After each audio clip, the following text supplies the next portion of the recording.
You're easily replaceable, Devin said, leaning back in his chair with that infuriating half-smile. The fluorescent lights of the small conference room highlighted the sheen of his gelled hair. Quality specialists like you are waiting in line outside. I could snap my fingers and have 3 candidates by tomorrow morning. The words stabbed through me like broken glass. 7 years at Midwest Manufacturing. 7 years of solving problems no one else could see. 7 years of watching products ship safely because of my eyes, my mind, my care. Your performance metrics are adequate, he continued, sliding a paper across the table. Hence the standard 1% adjustment in compensation. 1%. After I'd personally identified the micro flaw in the R7 model that would have caused catastrophic failures in hospitals nationwide. After my inspection, protocol improvements had saved the company millions in potential recalls just last quarter. Something to say, Willa?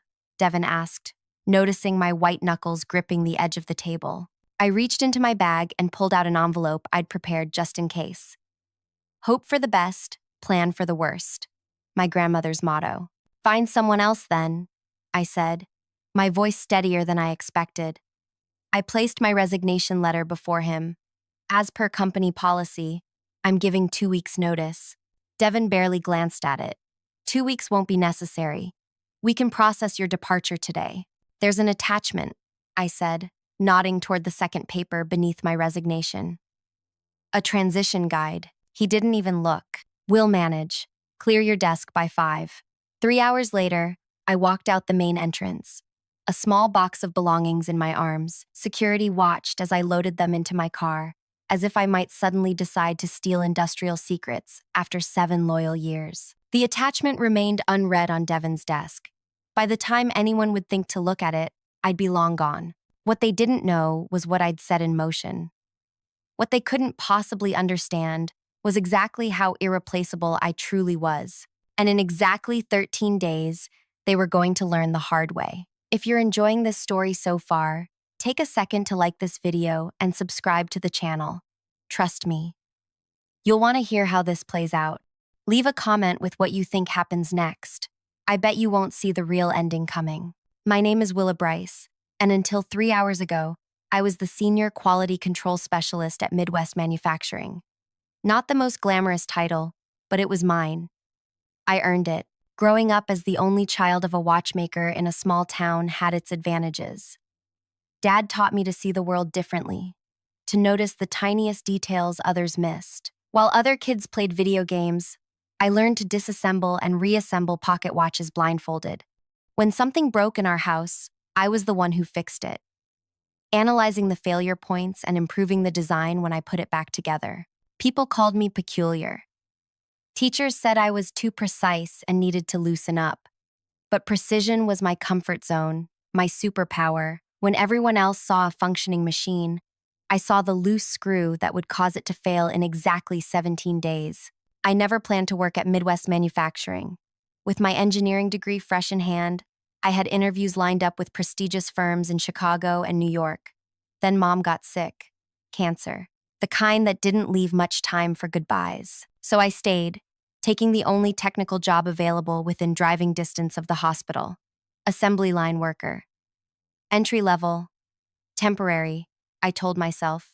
On my 3rd day, I noticed something wrong with the medical pump components coming down the line. A microscopic misalignment in the injection mold that would cause the pumps to deliver incorrect medication dosages over time.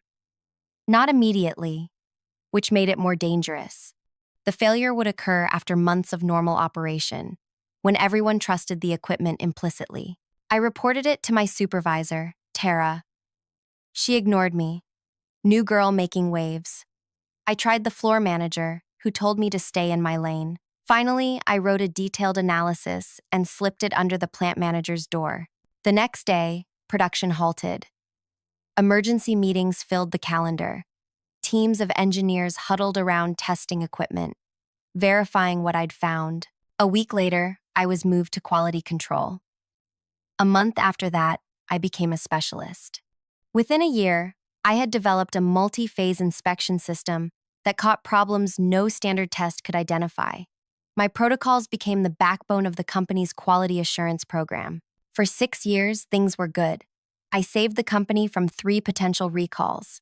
I prevented countless failures before products ever left the building. The old management team valued my work. They didn't always understand it, but they respected it. Then Apex Capital bought the company. New executives, new priorities, new buzzwords like streamlining and overhead reduction, and a new HR director named Devin Powell, with his MBA and his spreadsheets, and his complete inability to understand what actually happened on the production floor. From his first week, Devin had targeted my department. Quality costs, he'd announced in his first company-wide meeting. We need to balance thoroughness with efficiency. Translation: cut corners wherever possible. I sat in my car in the parking lot, staring at the red brick building that had been my second home for 7 years. My phone buzzed with a text from Tara, now a production supervisor. "They're crazy to let you go. Need anything?" I didn't answer. What could I say? That I felt hollow? That despite knowing this day might come, I wasn't prepared for how much it would hurt? I started the engine and drove. No destination in mind. The spring afternoon was deceptively cheerful. All budding trees and birdsong. I ended up at Lakeside Park, where I sometimes ate lunch on good weather days. Sitting on a bench overlooking the water, I finally let myself feel everything. The anger, the betrayal, the strange relief. 7 years of my life, dismissed in 3 minutes. My expertise, my dedication, my literal blood, that time I sliced my hand fixing a jammed conveyor, all easily replaceable. My phone rang. Unknown number.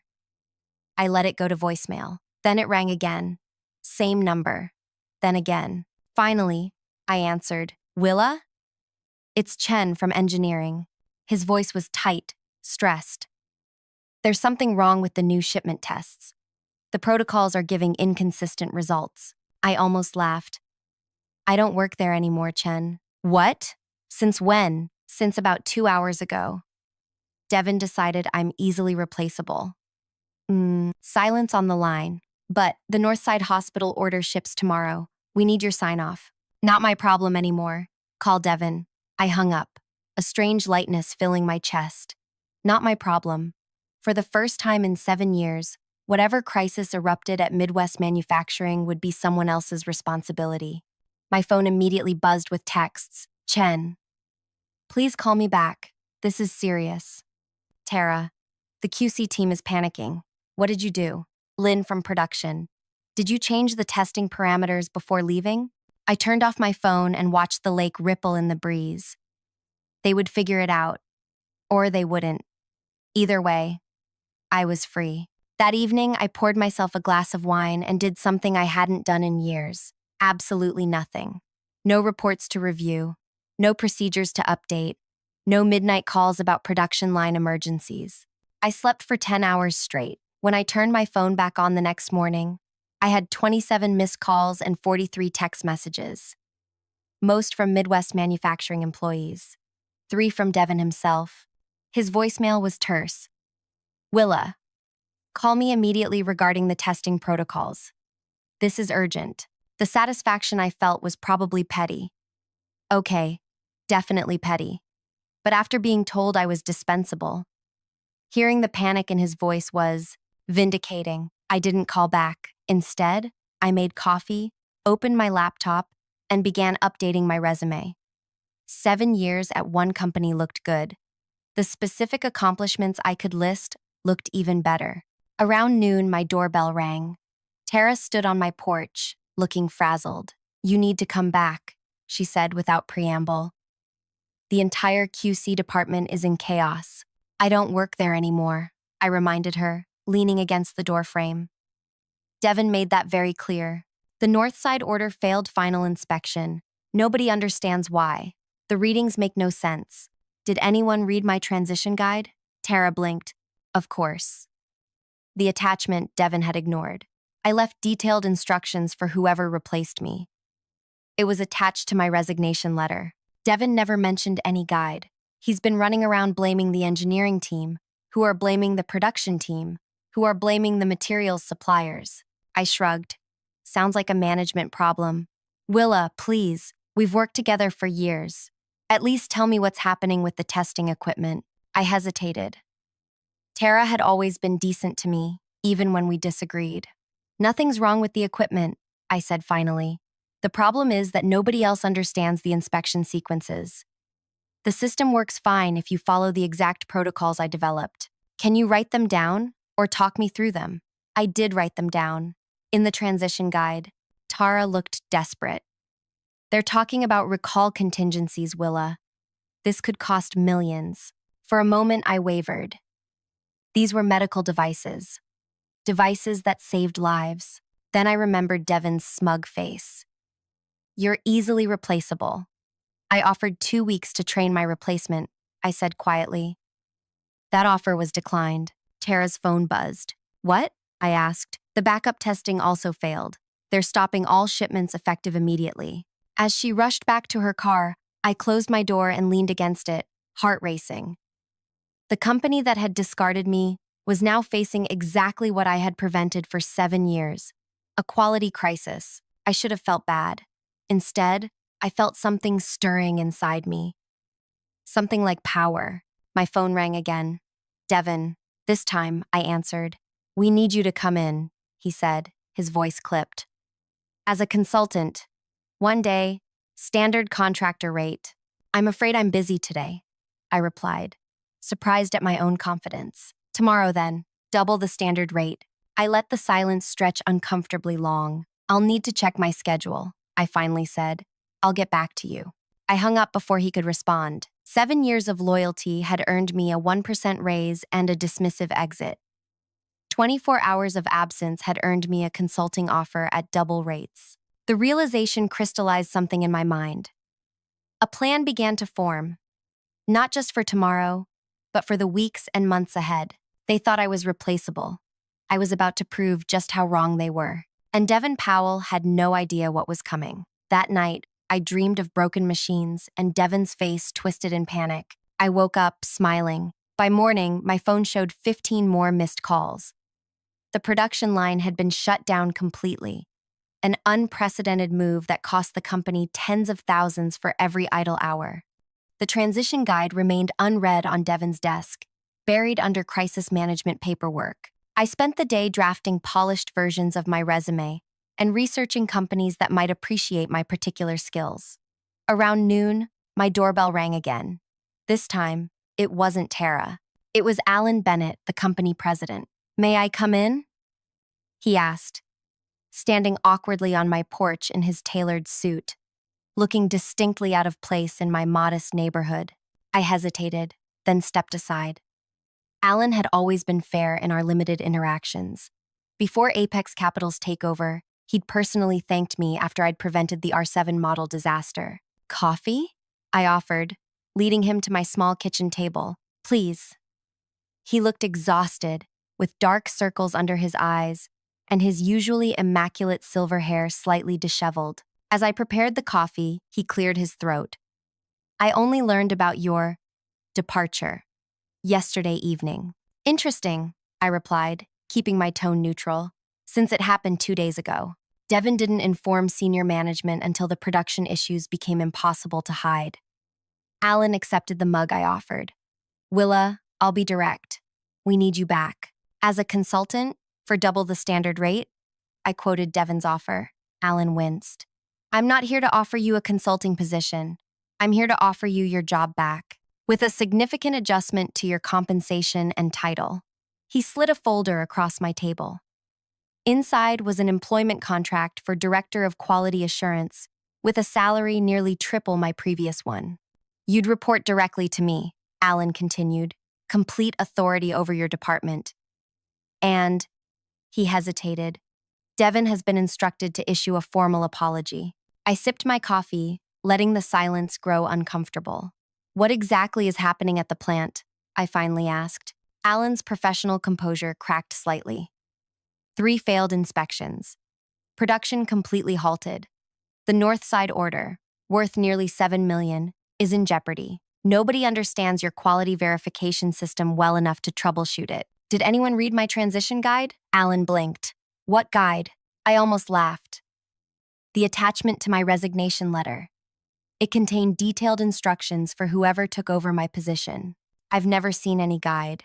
Devin said you left without any knowledge transfer. Now I did laugh, a short, bitter sound. Of course he did. Is there a copy you could provide? Alan asked, leaning forward. I have one, I admitted. But I'm curious. What happens if I decline your offer? Alan set down his coffee mug with deliberate care. Conservatively, a recall of 6 months' worth of production, potential lawsuits, significant layoffs at the plant while we rebuild our quality protocols from scratch. The weight of his words hung in the air. Hundreds of people worked at that plant. People like Tara and Chen, who had always treated me with respect. People with families and mortgages and dreams. I need time to consider, I said. Alan nodded and stood. 24 hours. Please. He handed me his card with his personal cell number scrawled on the back. Call me directly with your decision. After he left, I sat at my kitchen table for a long time, staring at the employment contract. The salary was impressive. The title, validating. But something felt wrong about the whole situation. My phone buzzed with a text from an unknown number. This is Kelsey from accounting. Just heard what happened. Before you decide anything, you should know Devin's been telling everyone you sabotaged the QC systems before leaving. Thought you should know. I felt a cold fury building inside me. Sabotage? After 7 years of protecting that company from exactly that kind of disaster? I picked up my phone and dialed Alan's number. I'll come in tomorrow, I said when he answered. Not as an employee, as a consultant. 1 day only. Standard rate. Willa. Those are my terms. I'll help resolve the current crisis. After that, we can discuss future arrangements. A pause. Agreed. The next morning, I dressed with unusual care. Charcoal slacks, crisp white blouse. The good blazer I saved for special occasions. I swept my normally practical ponytail into a sleek chignon and applied makeup with precision. If I was walking back into that building, I would do it on my terms, looking nothing like the shell-shocked woman who had carried her personal items out in a box 3 days earlier.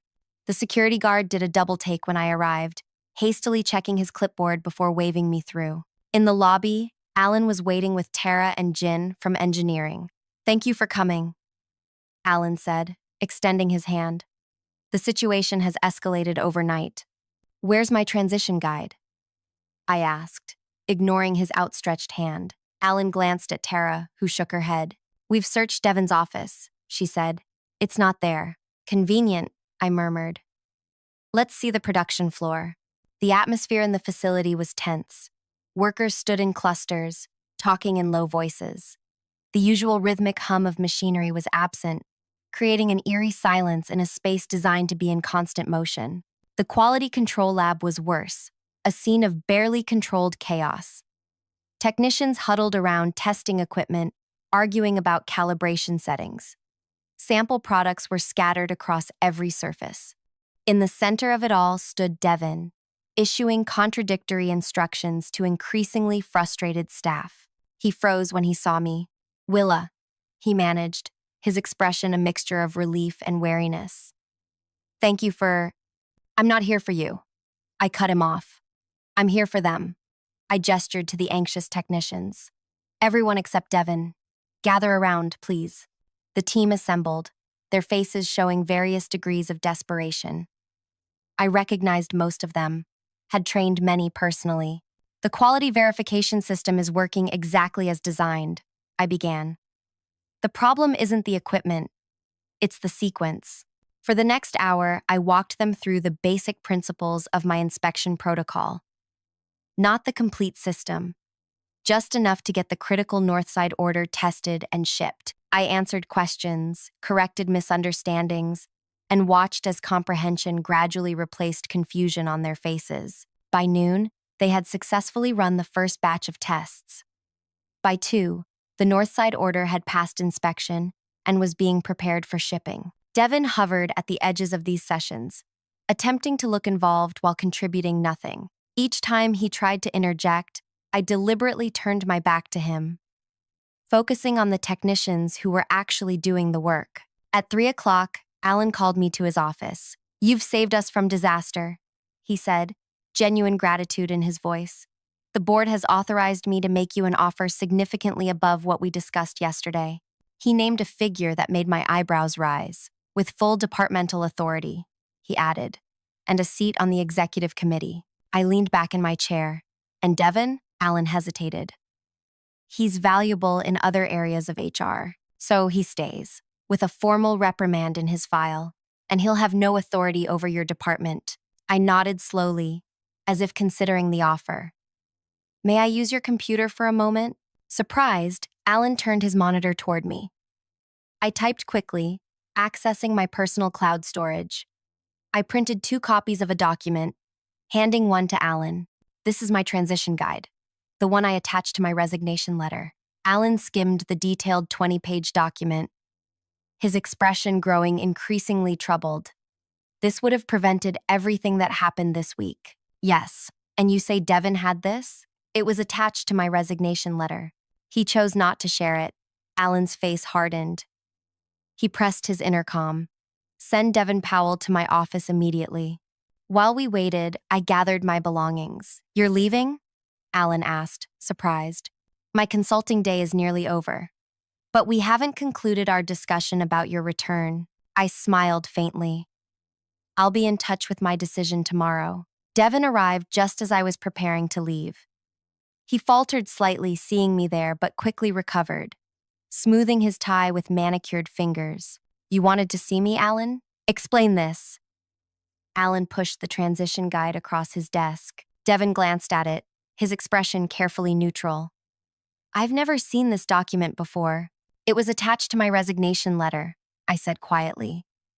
"The one you barely looked at before telling me I could leave immediately." "There was no attachment," Devin insisted, a faint sheen of sweat appearing on his forehead. I reached into my bag and withdrew a 3rd copy of the guide. "This is my personal copy. Note the timestamp on the digital signature, created 3 days ago, before I resigned." Devin's face flushed. "I never received this." "So you're suggesting I'm lying?" I asked, my voice dangerously soft. "I'm saying there's been a misunderstanding." Alan had been watching this exchange with growing displeasure. "A misunderstanding that nearly cost us millions, that risked our relationship with our largest client, that shut down production for 3 days." Devin swallowed hard.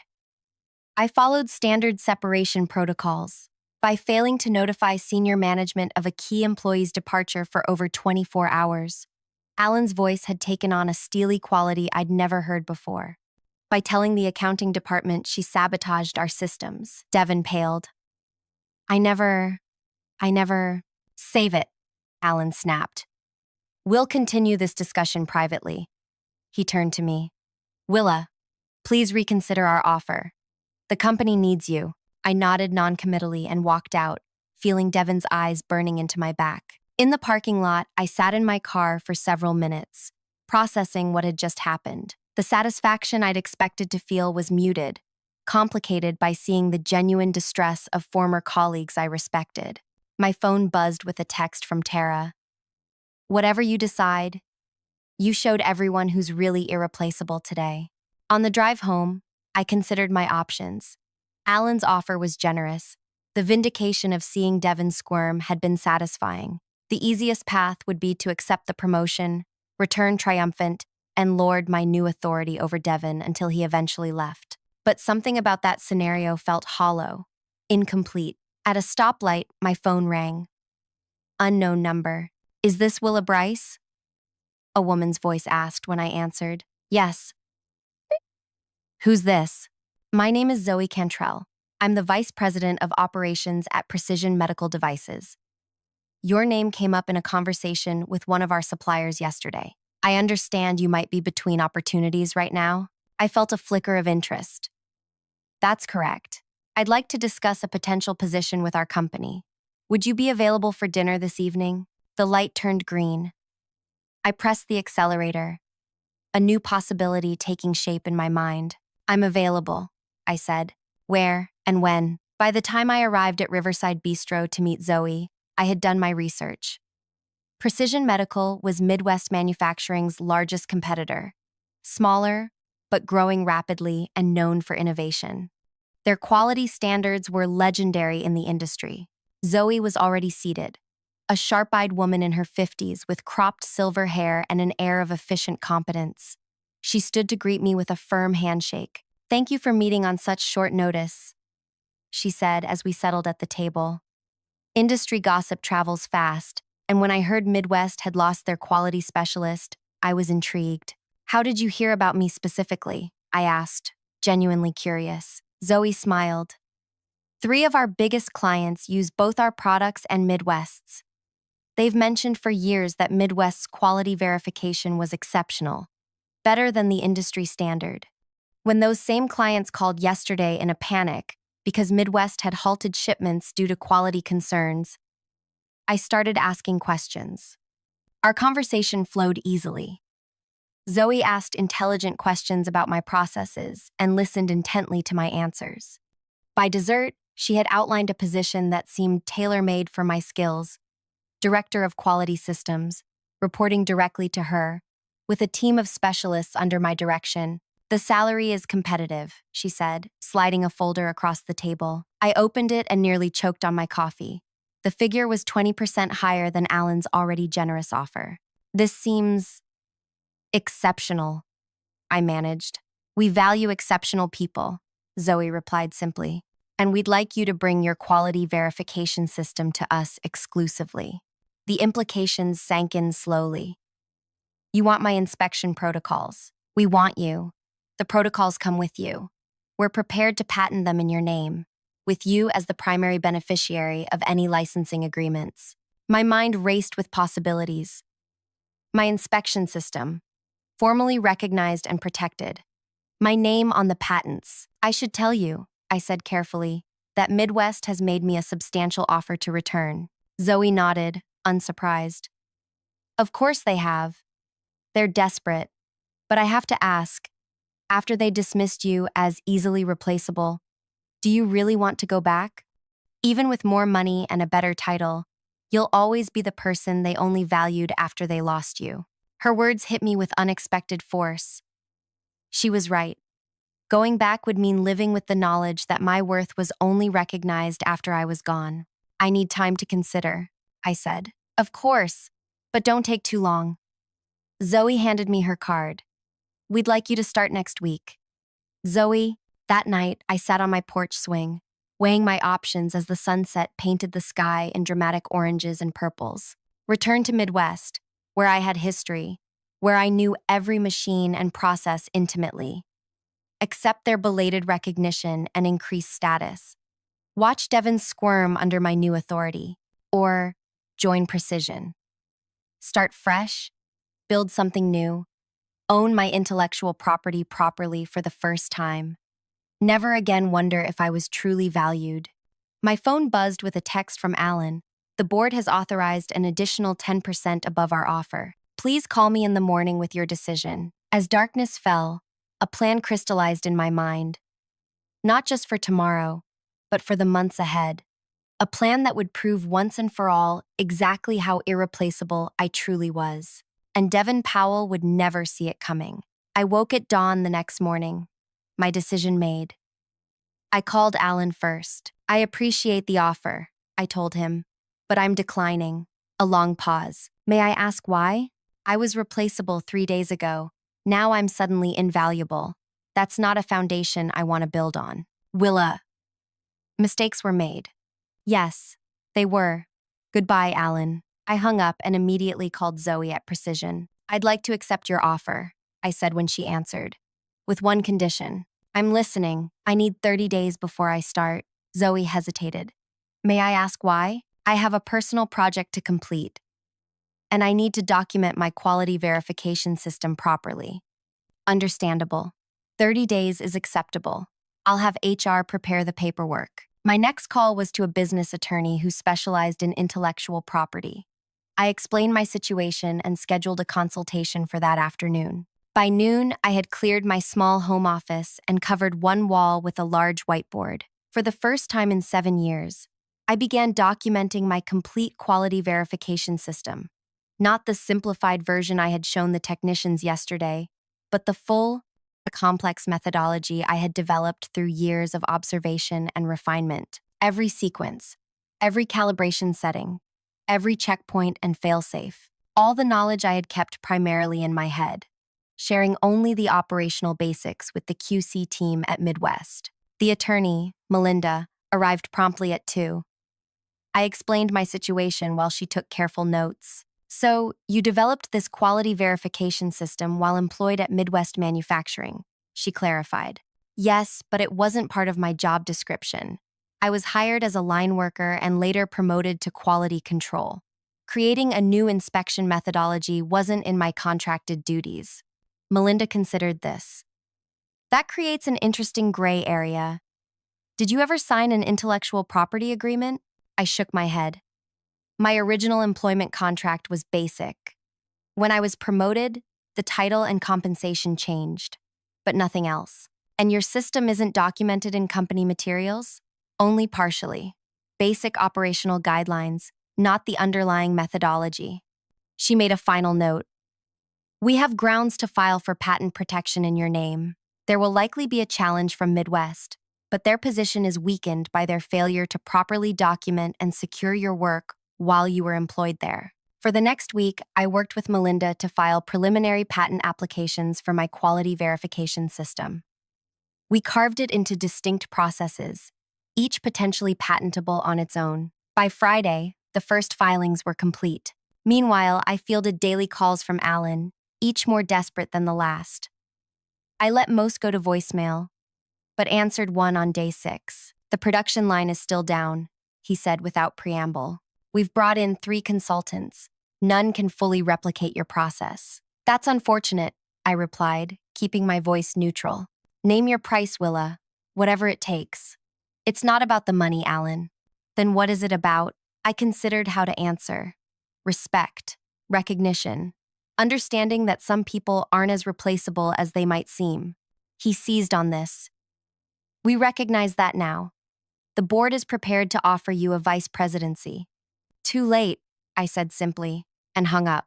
On day 9, Tara texted me. Devin's been demoted. Now working in the records department in the basement. I smiled at that, but didn't reply. On day 12, my doorbell rang.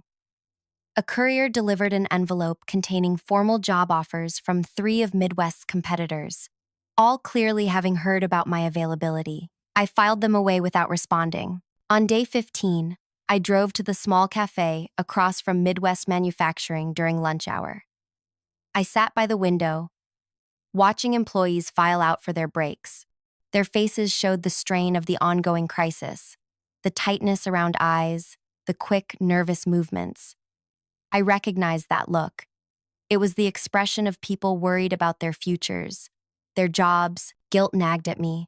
My quarrel wasn't with the line workers or engineers. They weren't responsible for Devin's actions or the company's failure to value my contribution until it was too late. Tara spotted me through the window and came inside, sliding into the seat across from me. You look well, she said, studying my face. Better than the rest of us. How bad is it? I asked. She sighed heavily. Production's partially restarted, but quality rejections are through the roof. We're shipping at maybe 30% capacity. The board is meeting daily. Rumors about layoffs are everywhere. My stomach tightened. I'm sorry to hear that. I'm sorry to hear that. Are you? Her tone wasn't accusatory, just tired. You could fix this, Willa. You could save hundreds of jobs. That's not my responsibility anymore. Maybe not. But these people have families, mortgages. They didn't do anything wrong. She left before I could respond, leaving me with an uncomfortable weight in my chest. That evening, I stared at my whiteboard, at the detailed documentation of my life's work. Was I punishing the wrong people? Was my revenge against Devin and the company that undervalued me hurting innocent bystanders? I called Zoe. I have a hypothetical question, I said when she answered. If I were to license my quality verification system to other companies while working for Precision, would that be acceptable? A thoughtful pause. Ordinarily no, but in your case, it might be arranged. Under certain conditions. What are you thinking? I'm thinking about the human cost of what's happening at Midwest. Ah, she understood immediately. You're concerned about the workers. Yes, a limited licensing arrangement might be possible. But Willa, don't give away what you've earned. Whatever you decide, make sure it's on your terms. Her words stayed with me as I formulated the next phase of my plan. On day 17, I called Alan and requested a meeting. Not at Midwest, but at a neutral location, a conference room at the downtown library. He agreed immediately. When we met the following morning, I brought Melinda with me. Alan arrived with Midwest's corporate counsel, a nervous-looking man named Grant. "Thank you for meeting," Alan began, looking haggard. Dark circles shadowed his eyes, and his normally impeccable suit appeared slept in. "We're prepared to discuss any terms." I held up my hand. "I'm not here to negotiate employment. I've accepted a position with Precision Medical Devices." Alan's face fell. Grant shifted uncomfortably in his chair. "However," I continued, "I'm prepared to offer Midwest Manufacturing a licensing agreement for my quality verification system." I slid copies of my patent applications across the table. Grant picked one up, skimming it with growing alarm. "You've filed for patents?" he asked, his voice strained. "Yes. My attorney can explain the legal basis for my ownership claim." Melinda outlined our position calmly and methodically. As she spoke, Grant's expression shifted from disbelief to resignation. "The licensing terms are non-negotiable," I said when she finished. 20% of the system's demonstrated annual value to Midwest, calculated as the difference between your current rejection rates and the rates achieved under my system. Initial term of 5 years, renewable at my discretion." Alan looked stunned. "That could be millions." "Yes, it could. The board will never agree." I gathered my papers. "Then I wish you luck finding another solution." "Wait," Alan said quickly. "What about the workers? The people who depend on those jobs?" I met his gaze steadily. "That's why I'm offering a license at all, instead of simply walking away. But I won't undervalue my work again. 20% is fair. It's your choice." As we left the meeting, Melinda smiled. "That was impressively done. They'll accept." "How can you be sure?" "Because they have no choice, and they know it." 3 days later, Grant called Melinda. The board had approved my terms. The licensing agreement would be ready for signature within the week. On day 25, I received a text from an unknown number. "This is Kelsey from accounting again. Thought you'd want to know. Devin's been assigned to administer your licensing payments. He's furious but can't refuse the assignment." I laughed out loud at the perfect poetry of it. The man who had deemed me easily replaceable would now spend his days calculating and processing payments that recognized my irreplaceable value. On day 29, I drove to Midwest Manufacturing one last time, not as an employee or consultant, but as a business partner. The security guard smiled uncertainly as he issued me a visitor badge. In the conference room, Alan, Grant, and several board members waited with the final licensing documents. Conspicuously absent was Devin. The signing took less than 20 minutes. As we concluded, I asked casually, "Will Devin be managing the licensing relationship?" Alan looked uncomfortable. "Yes. He's been reassigned to vendor management." "Perfect," I said, smiling. "I look forward to our quarterly reviews." As I walked through the production floor toward the exit, I saw the line workers watching me curiously. Production had resumed at partial capacity, with the first implementation of my licensed system underway. Near the quality control lab, I spotted Tara supervising a testing sequence. She approached me, arms folded. "So, you found a way to help without coming back." It seemed like the best solution for everyone. She studied me for a moment, then nodded slowly. "The company underestimated you in every possible way, didn't they?" "They did." "Will you be back to oversee the implementation?" "No, the documentation is comprehensive, and I start my new job on Monday." Tara extended her hand. "Good luck, Willa, and thank you for not burning it all down." "You could have." I shook her hand, surprised by the sudden tightness in my throat. "Take care of them," I said, nodding toward the workers on the line. "I will."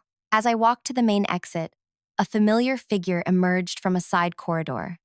"Devin, carrying a stack of folders, his formerly pristine appearance now rumpled and harried. He froze when he saw me. For a moment, we just looked at each other. I saw the recognition in his eyes, the dawning understanding of exactly how thoroughly he had misjudged me. "Hello, Devin," I said pleasantly. "I understand we'll be working together on the licensing agreement." He swallowed hard. "Yes, that's correct. I look forward to our first quarterly review. I'll need detailed reports on implementation progress, quality metrics, and of course, accurate calculations of the licensing fees." "Of course," he muttered. "You'll find all the instructions in the documentation. I'm sure someone as capable as you won't have any trouble following them." His face flushed at the deliberate echo of his dismissive attitude toward me. "One more thing," I added, unable to resist the final twist of the knife. "Do you remember what you said to me during my last performance review?" He looked away. "I said many things. You said I was easily replaceable. That quality specialists like me were waiting in line outside." I stepped closer, lowering my voice. "How's the search for my replacement going, Devin?" He had no answer. "For the next 5 years, minimum, you'll be processing payments to me that will likely exceed your annual salary. Each quarter, you'll document exactly how essential my work is to this company's survival. And every time you sign one of those reports, I want you to remember what you said to me in that conference room." I stepped back, smiling pleasantly. "Have a nice day." As I walked out into the sunshine, a weight I hadn't realized I was carrying lifted from my shoulders. My revenge wasn't about destroying Midwest or even ruining Devin's career. It was about establishing my true value, on my terms. On Monday morning, I started at Precision, bringing my expertise to a company that recognized its worth from the beginning. Within 6 months, I had built a team that implemented enhanced versions of my quality systems, pushing Precision's standards even higher. Meanwhile, Midwest struggled to rebuild. Their products shipped again, but at reduced capacity and higher costs, 20% of which came to me quarterly in checks signed by Devin Powell. By year's end, Precision had captured 15% of Midwest's market share. Analysts pointed to our superior quality controls as the differentiating factor. My patents were approved, cementing my professional reputation and financial security. At the industry's annual conference, I ran into Alan. He looked aged beyond the single year that had passed. "You could have destroyed us," he said quietly during a break between sessions. "That was never my goal." "What was your goal then?" I considered the question carefully. "To be valued appropriately. To never again be considered easily replaceable." He nodded slowly. "Mission accomplished, I'd say." Devin submits his quarterly reports on your licensing agreement with remarkable thoroughness. I think it's the only part of his job he actually fears getting wrong. I smiled at that. The perfect punishment for the man who had dismissed my precision and attention to detail. Being forced to apply those same qualities to calculating my value, quarter after quarter, year after year. Sometimes the most satisfying revenge isn't destroying your enemies. It's forcing them to acknowledge your worth, over and over again, while you move forward into something better. As for me, I'm no longer worried about being replaceable. I've built something that speaks for itself, a legacy of quality that bears my name and my patents. My systems protect patients in hospitals across the country. My team at Precision treats me with the respect I've earned. And every 3 months, I receive a reminder of how wrong Devin was, in the form of a check that grows larger each quarter, as the licensing terms capture the true value of what I created. That's the thing about being irreplaceable. Once you truly understand your worth, no one can ever take it away from you again. If this story resonated with you, I'd love to hear about a time when someone underestimated your value and how you proved them wrong. Hit the like button if you've ever wanted to show someone exactly how irreplaceable you really are, and subscribe for more stories about getting the recognition you deserve. Remember, sometimes the best revenge isn't just walking away. It's succeeding so spectacularly that they never forget what they lost.